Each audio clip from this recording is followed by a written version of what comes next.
kind of a bummer for Aster that they had this window where the butterfly could have been really effective, but it was completely mitigated by all the Roche respawn.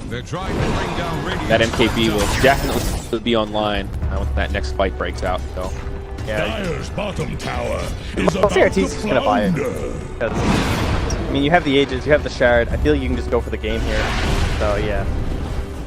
We'll see though. He's currently still saving up towards one. He's just a little bit shy, but got enough to finish it. Aster, 3 heroes in the bottom lane, pressuring this tier 2. No one from EG nearby, hiding in the trees, kind of baiting with this void a little bit. I guess hoping that EG will bite.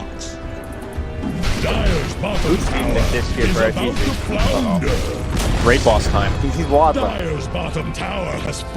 That'll be the end of the outer towers.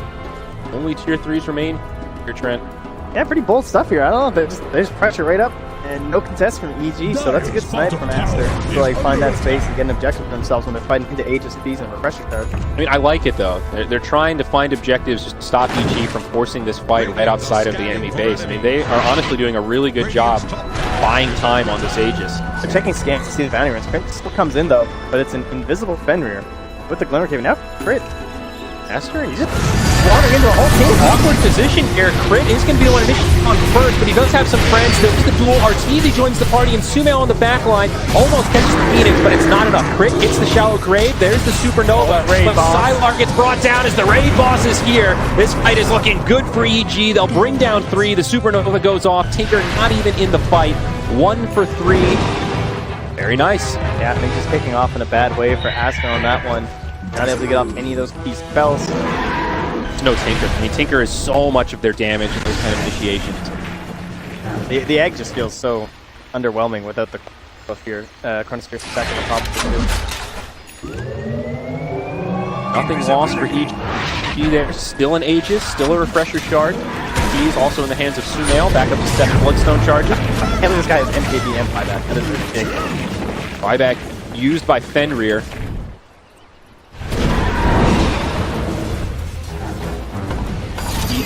Kind of slow. Still a long cooldown on Metamorphosis. Has not used the shard yet. They've got 30 second play. Yeah, so probably back up, wait for that meta, another gang.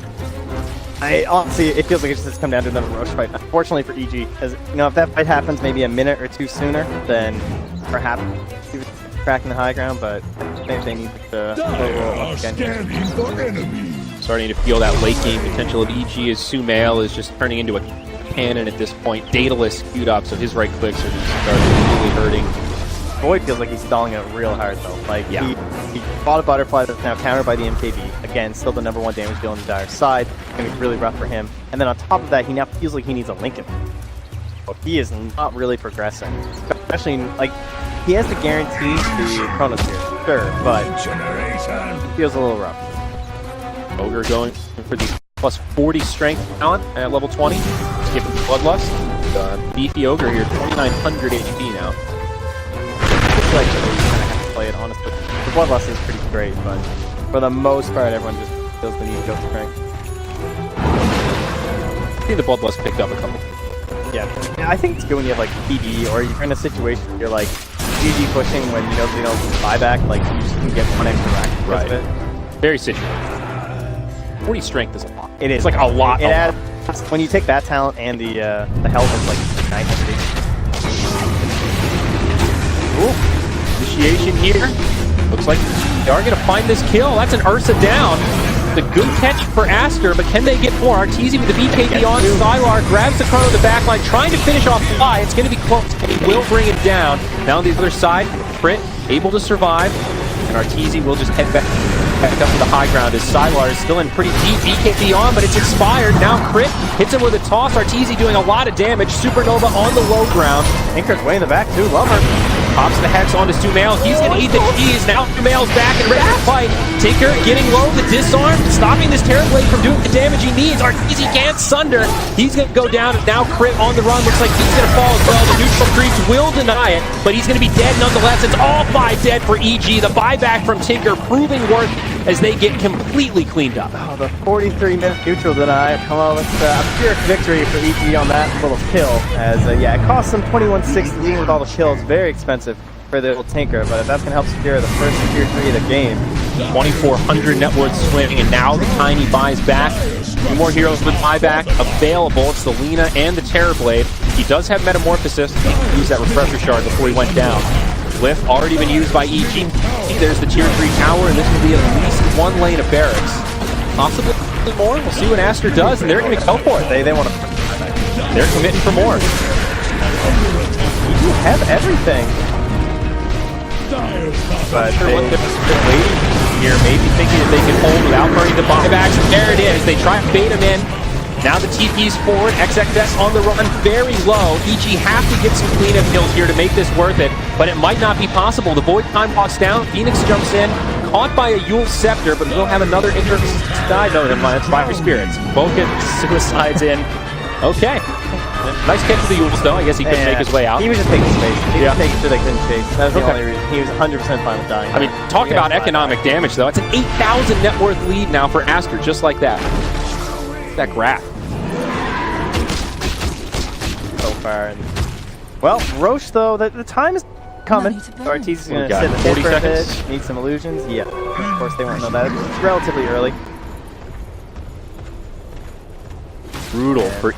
I mean, in the end, though, this is a Terrorblade game. So, if they get the Aegis, the Siege, and the Shard, this game could be over. EG could just Speaking of Terrorblade, he's level 24, almost level 25, and we've seen what that 5-second cooldown on Sunder can do in team fights. Well, I mean, he hasn't been getting off anyway, so... Yeah.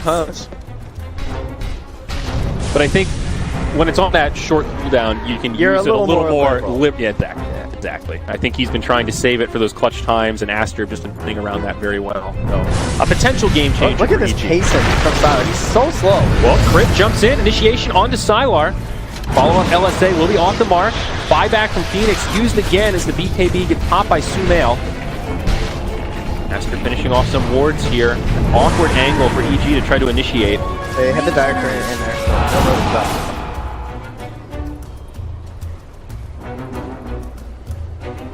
They're going to take their own posture here. And everyone's just going to play on the enemy side. Perfect. Absolutely. Very limited buybacks here, but Aster with the advantage. Welcome to the 900 bonus HP. You can just stand on the rune as an ogre at 46 minutes.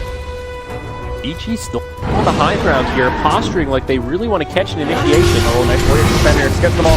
S4 thinking about jumping in, but it's the Legion Commander that drops the Ursa, and S4 buys back immediately. BKB's pop, but it's a great chrono from Sylar. Focuses down the Dazzle, and now the Terrorblade is going to be the target they want. They destroy the Terrorblade.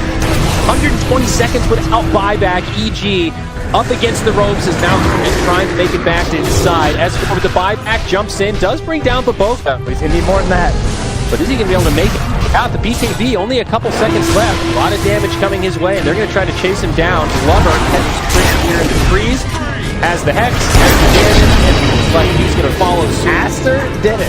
5 down on EG, and I think that's game. There's no buybacks. This game is over. That's it. They call it. What a game indeed. Game 1 of this best of 3. EG had an unbelievable early game. 12-0, 13-0. I said this game was over in like 8 minutes. Then I think I said it about 15 minutes, and then probably around 20 minutes too. I mean, unbelievable. Yeah.